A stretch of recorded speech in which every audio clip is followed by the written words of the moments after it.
Me quedé mirando la mesa elegantemente puesta, viendo cómo se elevaba el vapor del asado dominical, perfectamente preparado. El familiar aroma a romero y tomillo inundaba el comedor familiar. Pero esta noche, algo se sentía diferente, más pesado, como si el aire mismo contuviera la respiración. Emily, pásame las patatas, dijo mi padre sin mirarme. Su voz tenía ese tono severo con el que me había familiarizado en los últimos meses, ese que sugería que apenas merecía la pena reconocerme. Tenía 32 años, era soltero y, según mi familia, la decepción de nuestro prestigioso linaje Williams. Lo que no sabían era que había pasado los últimos 6 años construyendo en silencio algo que ni siquiera podían entender. ¿Has oído hablar de Marcus?, preguntó mi madre, con sus manos impecablemente cuidadas señalando a mi hermano menor. Acaba de ser nombrado socio junior de su bufete, el más joven en la historia de la empresa. Marcus sonrió con suficiencia desde el otro lado de la mesa. A sus 29 años, siempre había sido el niño mimado, el que seguía el camino previsto, facultad de derecho, prestigioso bufete, socio de un club de campo, todo lo que nuestros padres habían planeado. ¡Qué maravilla!, dije en voz baja, dándole un mordisco a mi roast beef. Sentía sus miradas fijas en mí, esperando señales de celos o resentimiento. No les di ninguna de las dos. Situación de la casa. Hablando de éxito, empezó mi padre, dejando el tenedor con deliberada lentitud, tenemos que hablar de la situación de la casa. Se me encogió el estómago. Había estado esperando este momento. 6 años atrás, cuando dejé mi trabajo corporativo para fundar mi propia empresa de inversión inmobiliaria, se rieron, lo llamaron una etapa y dijeron que volvería arrastrándome cuando la realidad me golpeara. En cambio, trabajé en silencio, construyendo una cartera que ahora incluía 12 propiedades en 3 estados. Pero ellos no lo sabían. Pensaban que apenas sobrevivía, viviendo en la antigua casa familiar gracias a su generosidad, la misma casa que mi abuela me había dejado en su testamento, para sorpresa de todos. Emily, continuó mi padre, con la voz cada vez más dura, tu madre y yo hemos decidido que es hora de un cambio. Marcus necesita un hogar familiar adecuado ahora que se ha convertido en socio, un lugar donde formar su propia familia. Di otro pequeño mordisco, masticando lentamente. Ya veo. No te hagas la tonta, lo interrumpió Marcus. Llevas años viviendo ahí sin pagar alquiler. Ya es hora de que alguien responsable tome el control, alguien con una carrera de verdad. Mi madre asintió. Ya hemos hablado con el abogado de la familia. De todas formas, la casa debería haber sido de tu padre. Tu abuela no tenía la mente clara cuando hizo ese testamento. El insulto a la memoria de mi abuela dolió más que su desdén por mí. Ella había sido la única que me veía con claridad, que entendía por qué pasaba los fines de semana estudiando el mercado inmobiliario en lugar de asistir a actos sociales. Entonces, dijo mi padre, metiendo la mano en el bolsillo de su chaqueta y sacando un documento, necesitamos que firmes esto. Transfiere la propiedad de nuevo al fideicomiso familiar, donde corresponde. Miré el papel, pero no lo tomé. ¿Y si no lo hago? Marcus rió con fuerza. Vamos, Emily, apenas puedes comprar comida. ¿Cuánto tiempo crees que podrás pagar los impuestos, el mantenimiento y la hipoteca? Saliendo de casa. Si se hubieran molestado en comprobarlo, habrían sabido que la hipoteca la había pagado yo hacía 3 años. Pero nunca lo comprobaron, nunca preguntaron, nunca vieron más allá de sus propias suposiciones. Somos generosos, añadió mi madre. Te damos 3 meses para encontrar un nuevo lugar. Quizás ese pequeño complejo de apartamentos en la zona este, donde vive tu señora de la limpieza. El desprecio en su voz hizo que mi cucharilla tintineara contra la vajilla al dejarla. Nunca habían visto con buenos ojos a María, quien no solo había limpiado nuestra casa familiar durante 20 años, sino que se había convertido en mi primera socia, ayudándome a identificar propiedades infravaloradas en barrios con mucho futuro. La casa me pertenece, dije en voz baja, legal y moralmente. El rostro de mi padre se ensombreció. Entonces no nos dejas otra opción. Se puso de pie, su imponente figura proyectando una sombra sobre la mesa. Deja las llaves y lárgate. Esta casa ahora es de la familia. Nos encargaremos de esto con nuestros abogados. Los miré uno por uno, mi padre, rígido con una autoridad que había asumido absoluta, mi madre, con los labios fruncidos en una desaprobación que había perfeccionado con los años, Marcus, prácticamente radiante de victoria anticipada. Lentamente, deliberadamente, metí la mano en mi bolso y saqué las llaves de casa, las mismas llaves que mi abuela me había dado en su lecho de muerte, junto con un consejo susurrado. A veces el silencio es la mejor estrategia. Los dejé sobre la mesa con un suave tintineo. Gracias por la cena, dije, poniéndome de pie. Y por hacer esto más fácil de lo que esperaba. Más fácil, se burló Marcus. Te van a echar. Sonreí levemente. Ya veremos. Mientras caminaba hacia la puerta, mi padre me gritó, no te molestes en intentar luchar contra esto, Amelie. No puedes pagar los honorarios legales y ningún banco te ayudará. Me detuve en el umbral, pensando en los documentos que me esperaban en la oficina, en el plan cuidadosamente orquestado que puse en marcha en cuanto oí rumores de su plan hacía 3 meses. Buenas noches, dije en voz baja y cerré la puerta. La mañana siguiente. En mi coche, saqué mi teléfono y le envié un solo mensaje a mi abogado, ya es hora. Ejecútalo mañana por la mañana. Luego conduje a mi casa, y me preparé para lo que sucedería cuando la compañía hipotecaria los llamara a las 9 en punto con noticias que destrozarían su realidad cuidadosamente construida. Porque mientras ellos habían estado ocupados subestimándome, yo había estado ocupado construyendo un imperio. A la mañana siguiente, estaba sentado en mi oficina en casa, observando la luz del sol otoñal filtrarse por las altas ventanas. El antiguo reloj de pie, otro regalo de mi abuela, marcaba las 8:57 de la mañana. En exactamente 3 minutos, mi familia recibiría una llamada que lo cambiaría todo. Mi teléfono vibró. Un mensaje de María: acaban de llegar a la entrada, tu padre, tu madre y Marcus. Parecen enfadados. Sonreí al recordar la conversación que tuve con Halland Mortgage Corporation la semana pasada.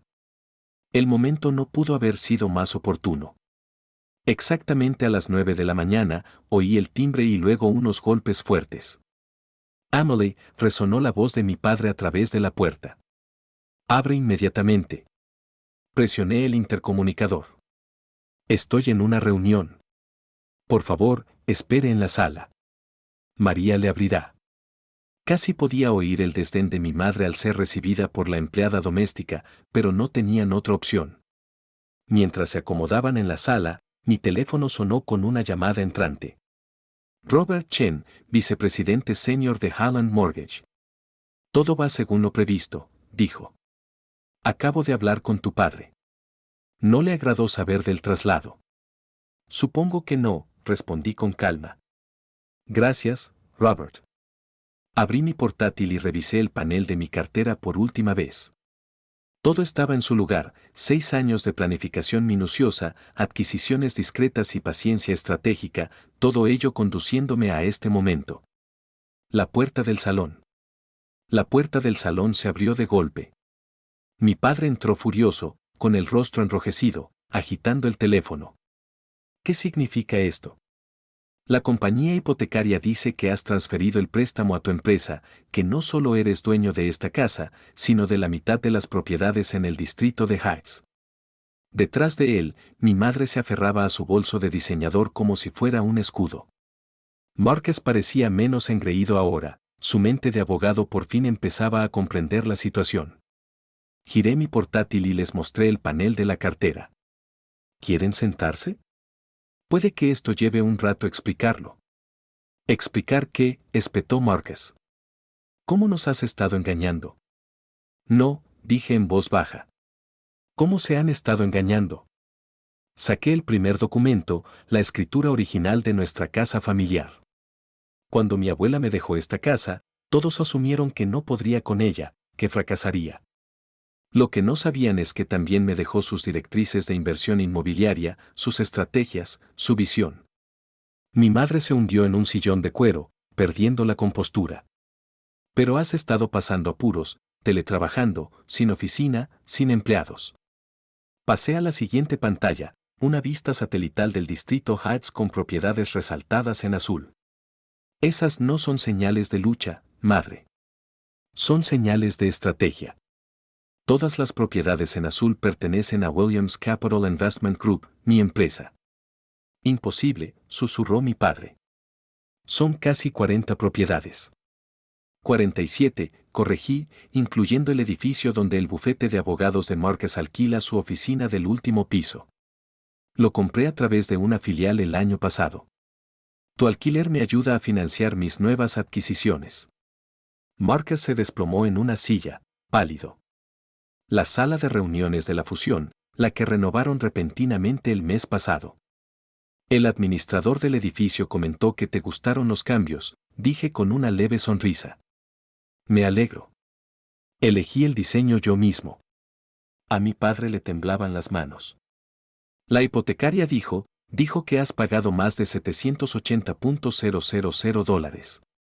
Sí, terminé por él. Hace 3 años. Desde entonces, la casa es propiedad exclusiva de mi corporación.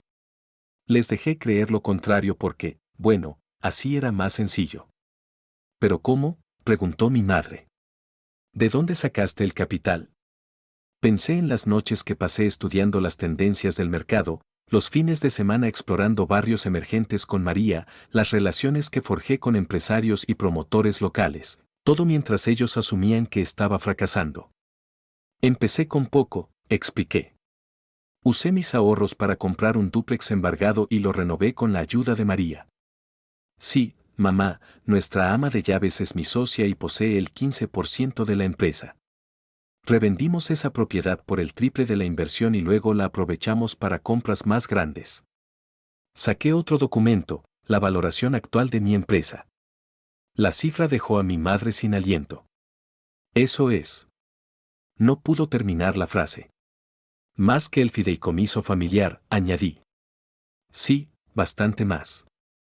Mi padre se ajustó la corbata, sus instintos de hombre de negocios finalmente superaron su ira. ¿Por qué nos lo dices ahora? ¿Por qué no antes? Porque primero necesitabas mostrar tu verdadera cara, dije con calma.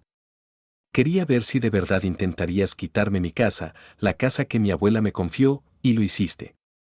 Me puse de pie y caminé hacia la ventana que daba al jardín donde soñé con construir algo propio. Ahora podemos hablar de nuevas condiciones.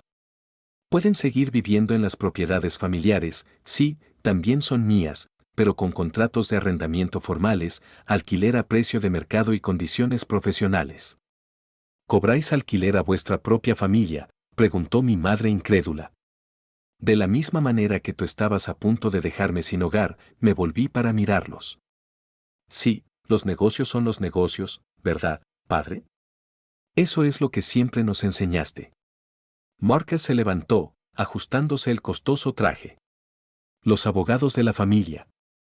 Lo interrumpí. Los contraté el año pasado cuando adquirí su edificio. Ahora también trabajan para mí.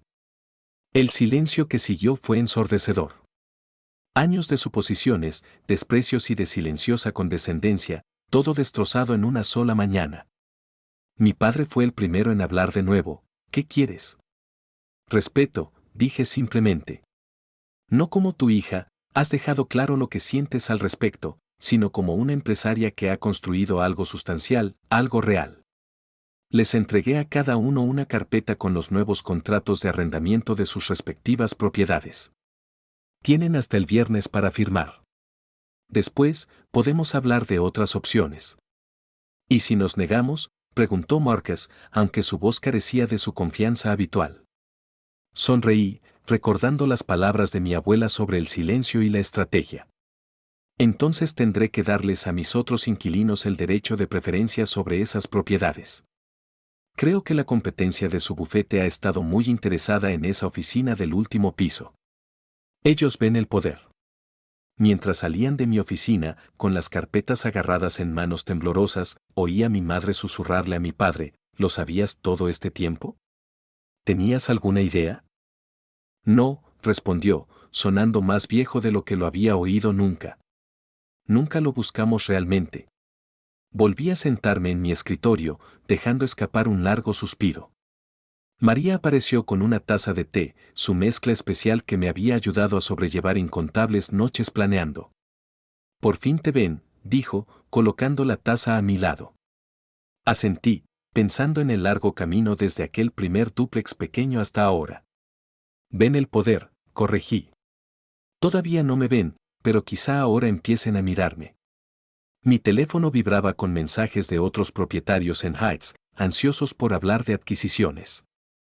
El imperio que había construido discretamente estaba a punto de hacerse muy visible. Pero primero, tenía una empresa que dirigir, inquilinos que conocer y el legado de una abuela que honrar. El drama familiar podía esperar. Al fin y al cabo, ahora tenía todo el tiempo del mundo y también todo el poder. Un mes después del enfrentamiento en mi oficina, me encontraba junto a la ventana de mi recién inaugurada sede en el centro de Chicago. Toda la planta superior del edificio Morrison, otra adquisición reciente, ofrecía una vista panorámica de la ciudad que poco a poco había ido remodelando. Mi teléfono vibró. Un mensaje de Marcus: ¿podemos hablar a solas? En las semanas transcurridas desde la revelación, mi familia había asimilado la situación de otra manera. Mi madre había empezado a llamar a diario, oscilando entre recuerdos de disculpa y intentos velados de comprender mi repentino éxito. Mi padre se había refugiado en un silencio estoico, firmando los contratos de arrendamiento sin hacer comentarios. Pero Marcus había estado sospechosamente callado. Pasa por la oficina a las 2, respondí. Sara, mi asistente ejecutiva, apareció en mi puerta. El grupo Henderson está aquí para hablar sobre la fusión. Asentí, ajustándome la chaqueta. Que pasen. La reunión transcurrió sin contratiempos. Llevaban meses intentando adquirir una de mis propiedades más pequeñas. Ahora, en cambio, me vendían toda su cartera. Es curioso lo rápido que cambian las cosas cuando la gente se da cuenta de quién tiene el poder. Qué rápido cambian las cosas. A las 2 de la tarde en punto, llegó Marcus. Se veía diferente, menos refinado, más humano. Ya no tenía arrogancia. Bonita oficina, dijo, mirando a su alrededor. Mejor que la de mi empresa. El contrato de arrendamiento de su empresa se renueva el mes que viene, respondí, indicándole que se sentara. Deberíamos hablar de eso también. Se hundió en la silla frente a mi escritorio. En parte por eso estoy aquí. Están haciendo recortes. La fusión fracasó después de que los clientes se enteraran de los cambios de propiedad. Lo estudié atentamente. Y me van a despedir, admitió. Al parecer, tener a tu casero como hermana distanciada no es bueno para el negocio. Me recosté, dejando que la información se asentara. ¿Qué quieres, Marcus? Se pasó una mano por el pelo, un gesto nervioso que recordaba de mi infancia. Comprensión, supongo. ¿Cómo lo hiciste? ¿Todo? ¿Justo delante de nuestras narices?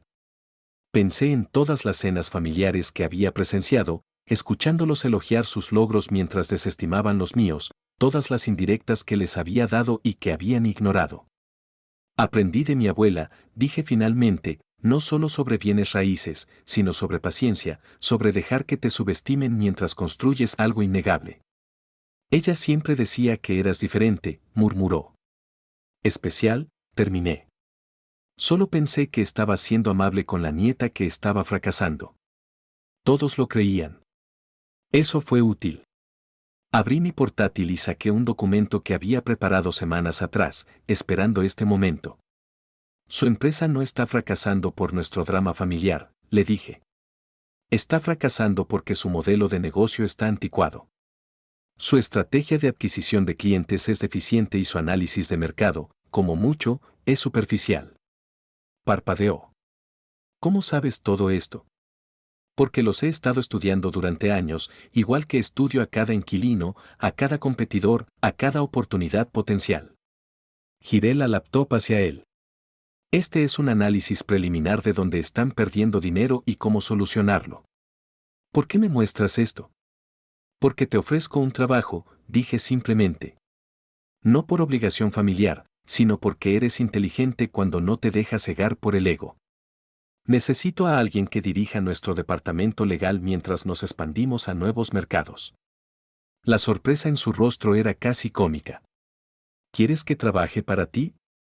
Conmigo, corregí, como socio igualitario en el aspecto legal del negocio. Pero entiendan algo, esto no se trata de familia. Esto es un negocio. Se ganarán su lugar, o lo perderán, como cualquier otra persona. Se quedó mirando el contrato que le puse delante, leyéndolo con atención. Su instinto de abogado no lo había abandonado por completo. El sueldo es inferior al que gano ahora, comentó. El salario base sí lo es, acepté, pero la compensación en acciones es significativamente mayor. Otra lección, construir propiedad, no solo ingresos. Una pequeña sonrisa se dibujó en sus labios. Tu abuela también te enseñó eso. Entre otras cosas. Me puse de pie, caminando hacia la ventana de nuevo. Me enseñó que el verdadero poder no está en lo que le muestras a la gente. Está en lo que construyes mientras no ven. Firmó el contrato sin más negociaciones, otra primicia. Al salir de mi oficina, se detuvo en la puerta. Lo siento, Emily, por todo. Lo sé, dije en voz baja. Ahora demuéstralo ayudándome a construir algo aún más grande. Tumba de la abuela. Esa tarde, visité la tumba de mi abuela y dejé flores frescas junto a su lápida. El viento otoñal susurraba entre los árboles cercanos mientras me sentaba en el pequeño banco que solíamos compartir. Tenías razón, dije en voz baja, en todo. En dejarles pensar lo que quisieran mientras yo construía lo que necesitaba. En que la paciencia es más poderosa que el orgullo. Le hablé de Marcus, de los planes de expansión, del imperio que había crecido gracias a sus primeras lecciones. Me gusta pensar que se habría sentido orgullosa, no solo del éxito, sino de cómo lo había logrado. Mi teléfono vibró de nuevo. Mi madre preguntaba por la cena del domingo. Esta vez, sugirió cenar en mi casa, un pequeño reconocimiento de la nueva realidad. Le respondí con un simple sí. Que vengan. Que se sienten a mi mesa, en mi casa, en mi éxito. Que vean por fin lo que siempre estuvo ahí, una mujer que convirtió su infravaloración en un imperio. Porque a veces, la persona más callada de la sala es a la que hay que vigilar con más atención. A veces, el niño al que ignoran se convierte en la fuerza que no pueden ignorar. Y a veces, solo a veces, el silencio no es rendición, es estrategia. Miré hacia el cielo que oscurecía, sintiendo el peso de todo lo que había construido, de todo en lo que me había convertido. Gracias, abuela, susurré, por enseñarme el poder de ser subestimada. Luego volví a mi coche, lista para seguir construyendo, creciendo, liderando, no ya por ellos, nunca más por ellos, sino por mí y por todas las personas a las que les han dicho que no son suficientes. Porque ya no era solo Emily. Era la directora ejecutiva de un imperio inmobiliario, dueña de la mitad de las propiedades más exclusivas de la ciudad y la prueba viviente de que a veces la mejor venganza no está en lo que dices, sino en lo que construyes mientras no te ven.